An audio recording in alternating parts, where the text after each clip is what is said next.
What's up everyone, it's Hash, and I thought it would be a cool idea to make a video about this article that came out back in 2012 where Kirk Hammet claimed that the guys in Metallica can no longer afford to live off their royalties from album sales.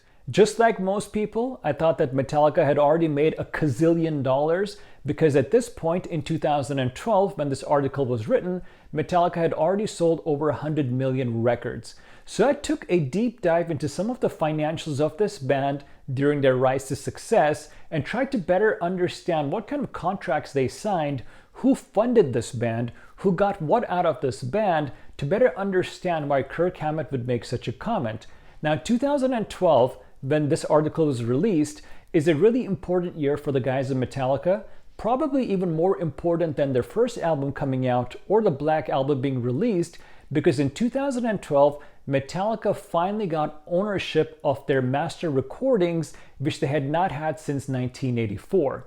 So let's get into the details of this. Let's go all the way back to 1982, when Metallica had not released their first album yet. James and Lars were roommating in a place called El Cerrito, California. The house is today referred to as the Metalla Mansion. El Cerrito is a city in the San Francisco Bay Area. If you're local to California or if you're visiting, you can actually drive by this place. I did that a few months ago. It's really cool to see that that little house is still there. There are a lot of pictures of these guys inside this house in the early days, and there are also a lot of videos online where they talk to some of the tenants who currently live in this house, who are well aware that this used to be Metallica's home back in the day. So in 1982, all the way in New Jersey, some guy named Johnny Z, who owns a music store in a flea market, hears the No Life Till Leather demo tape. Now, back in 1982, there was a tape trading scene that had started from San Francisco Bay Area, where people were trading tapes, mostly of new wave of British heavy metal bands, and No Life Till Leather demo was part of the tapes that were being traded, and that's how Johnny Z got a hold of this demo. After listening to it, he decided that he wanted to get Metallica to come to New Jersey and join some shows that he had booked for Twisted Sister and for Raven. Now, I had no idea that Metallica has done shows with Twisted Sister. I was able to find some flyers online of some of their shows, and I was also able to find an interview where Dee Snider said that he thought Metallica was not commercial enough and they would be one of these really heavy bands that wouldn't have much mainstream success. Back then, Twisted Sister had quite a big cult following. They weren't signed yet, but they had a pretty big local following themselves. Anyways, back to the Johnny Z and Metallica story. So Johnny Z decides to get a hold of the band and he speaks to Lars Ulrich for the first time, a complete stranger, and he decides to send him $1,500 to get Metallica out to New Jersey so they can do these shows with Twisted Sister and with Raven. Now, inflation adjusted, $1,500 back in 1982 is about $4,000 today in 2021. So you can imagine someone giving a complete stranger $4,000 to say, get your band on a U-Haul truck and come out over here and crash at my place till I figure out where to put you guys, and taking on this type of expense. Now, in finance, there's something called high risk, high reward. If you take a big risk in an investment and that investment is successful, you get rewarded quite a bit. So you will hear me say that quite a few times in this video. This was the first time where Johnny Z took a risk. He risked $4,000 in hopes that he would make some return back from the guys from Metallica. So the guys from Metallica come all the way to New Jersey, and as soon as they show up, the story goes that they told them that they had to get rid of their guitarist, Dave Mustaine.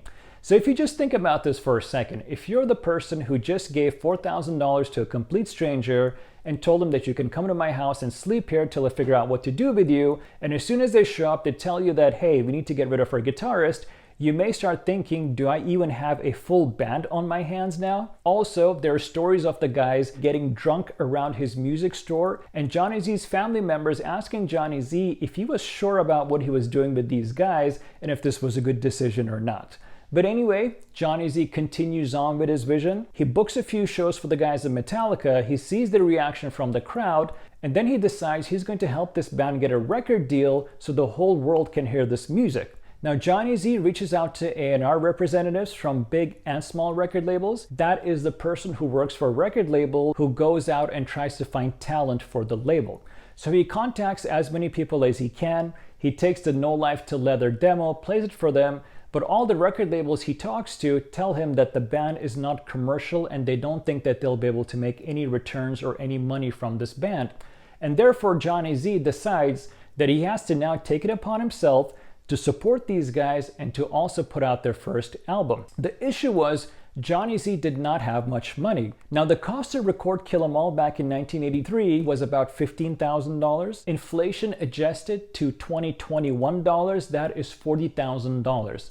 Now, Johnny Z did not have $40,000, and what he did was he took another risk and he decided to take out a second mortgage on his house to be able to record this album. A second mortgage means that you already have a mortgage on your home.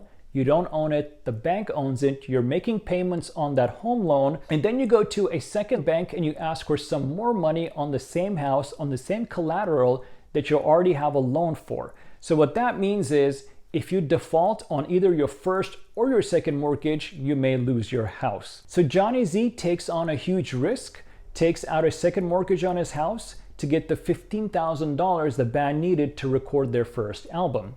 Now, Johnny Z puts together Megaforce Records for the sole purpose of releasing Kill 'Em All. Now, Megaforce Records was not a real record label. And what I mean by that is, this label did not have any distribution, it did not have any warehouses, it did not have any supply chain, it did not have any employees, and it did not have any accountants. It was simply a company that he created to be able to release Metallica's first album that he really believed in. So in order to be able to release this album, he had to partner with other record labels. He partnered with Important Records, which later became to be known as Relativity Records, to distribute Kill 'Em All in the US and Canada, and he partnered with Music for Nations to distribute Kill 'Em All in Europe. Now, Kill 'Em All sold about 17,000 copies in its first year, so it was somewhat of a success for a small band, but definitely not a band that a big record label would look at and think that they could make a whole lot of money from. Here is a copy of a contract between Johnny Z and a club owner during the Kill 'Em All for One tour, where Johnny Z charged the club $1,250 for the Metallica show. Metallica was touring with Raven and Anthrax on that tour. So back to my inflation-adjusted numbers, $1,250 back then is equal to about $3,200 today. And there were 32 show dates for the Kill 'Em All for One tour. I don't know for sure if this is what he charged every single place that they played, but let's pretend like he did for a second. For 32 shows, that would make him over $102,000. So Johnny Z was obviously supporting the guys in Metallica. I do not know exactly how much money he put into the Anthrax guys or the Raven project, but so far we can say that he spent $4,000 to bring the band to New Jersey, and he spent another $40,000 to record the album. We see that he may have made over $100,000 from shows if he charged the same rate to every single club owner, and Kill 'Em All had sold about 17,000 copies in its first year. So Kill 'Em All is released in 1983, the band goes on tour during 1983, and that brings us to 1984 for Ride the Lightning. Now, even though Johnny Z may have made over $100,000 from the Kill 'Em All for One tour, as well as the 17,000 copies of Kill 'Em All that were sold in the first year, he did not have enough money to support the band to record Ride the Lightning. Ride the Lightning cost $30,000 back in 1984. In today's money, that is $80,000. And because Johnny Z did not have that kind of money, Music for Nations, the record label that was distributing Kill 'Em All in Europe, decided to front the money. So Music for Nations pays for the recording sessions. The guys in Metallica figure out that the exchange rate was more favorable for them to actually go overseas, and they go to Denmark, where Lars Ulrich is from, and they record Ride the Lightning in Denmark. They were able to get 3 times more studio time than what they would have got in LA for that money. So after recording Ride the Lightning, the guys from Metallica come back to the US, and during a show in Roseland Ballroom in New York, Lars Ulrich gets in contact with someone named Michael Alago. Michael Alago was another young guy who was a big metal fan, and he had just gotten a job at Elektra as an A&R representative. He was tasked with finding new talent for the record label.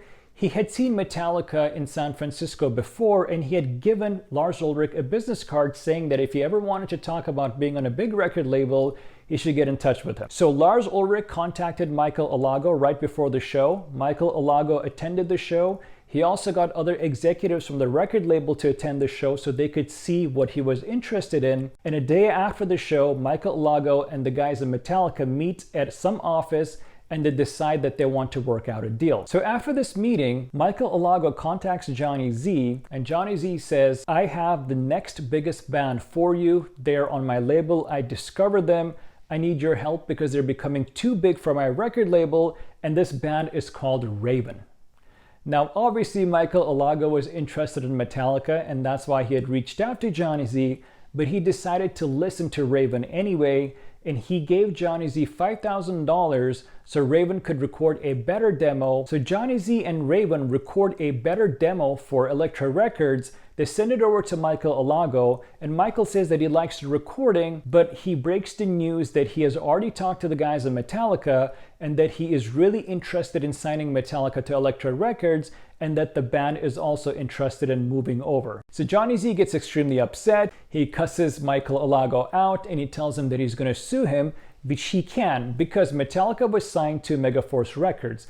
When you have a record contract with a record label, it's an exclusive contract. You can't just break it and go to a different record label and say, hey, I want you to release my next album. You're not allowed to do that because you have a contractual obligation to your record label. So Michael Alago, being that he had the backing of a major label such as Elektra Records, tells Johnny Z that the attorneys from Elektra Records will do whatever it takes to make this right, meaning that we will give you money for this. We just need you to let the band go so the band can reach newer heights. So the deal that Elektra Records worked out with Megaforce Records, which was Johnny Z's record label, was that even though Johnny Z would have nothing to do with the next two Metallica albums, he would get a percentage of the profits of those albums. So that's how Elektra was able to get Metallica from Megaforce. So after Metallica signs with Elektra Records releases Ride the Lightning 2 months after Megaforce had already released Ride the Lightning. You can actually find copies of Ride the Lightning that were released by Megaforce Records, as well as copies that were released by Music for Nations, which was a distributor out in Europe before Elektra came into the picture. So this is where Metallica's problems actually started, because this deal that they signed in 1984 would haunt them all the way to 2012. Now here's another cool thing that I found online. In 1985, after Metallica switched over to Elektra Records, during the Ride the Lightning tour, you can see that at least for one show, they charged $1,500. So remember, in Kill 'Em All, it was $1,250. It looks like they were charging a little bit more. Now that's $1,500. And the Ride the Lightning tour had about 88 dates. So what's cool about this is you can see that Johnny Z was charging clubs a very similar amount that big label acts such as Metallica in 1985 were charging clubs. So fast forward a couple years later, Master of Puppets is released. Metallica is becoming a bigger underground success, but they're not mainstream yet. They don't have any music videos. Radio is not a really big fan of them. However, they're becoming pretty successful, but unfortunately they have an accident and their bassist, Cliff Burton, passes away. After the accident, Metallica decides to continue on, and they hire Jason Newsted as their new bassist, and they pay him $500 a week. Inflation adjusted again, that number is $1,200 a week. So imagine being 22 or 23 years old. Your favorite band makes you an offer to join them for $1,200 a week. That is a pretty good deal. Jason was a pretty big Metallica fan to begin with, so when he got this offer, he was pretty ecstatic. Now, the guys in Metallica did not offer him any royalties or any publishing at the time because he hadn't recorded with the band yet, but this is still a pretty good deal. So to put this number in perspective, legendary guitarist George Lynch from the band Dokken back in 1982 almost got the gig with Ozzy Osbourne's band. For 2 months, he traveled with the band because he thought that he had the gig. They offered him $200 a week, but instead they ended up going with Jake E. Lee, and Jake E. Lee says that he was given $100 a week to join the band.